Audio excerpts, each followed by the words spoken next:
ऋषा, निक्या, तुम्हाला जर मोठा माणूस व्हायचा आहे तर माणसाजवळ जिद्द, चिकाटी आणि प्रामाणिकपणा आणि सातत्य पाहिजे.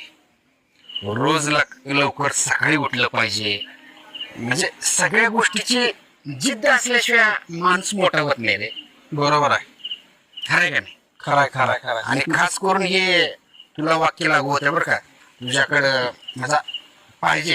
एवढं सांगतोस तू का मोठा झाला नाहीस? अरे मी नाही, माझा भाऊ मोठा आहे. मला काय गरज आहे मोठा व्हायची? एवढा मोठा आहे काय तुझा भाऊ? माग कुठं आहे तुझा भाऊ? कुठे आहे तुझा भाऊ? म्हणजे घरात आहे. अरे त्याला बघितलं अख्खं गाव घाबरतय. जिद्द चिकाटी आहे वाघाजवळ. मोठा झाले तुम्ही इथंच थांबा. 2 मिनिटात आणतो त्याला मी. खरं नाही आता. थांबा निघा तू थांबा. बापरे, काहीच खरं नाही.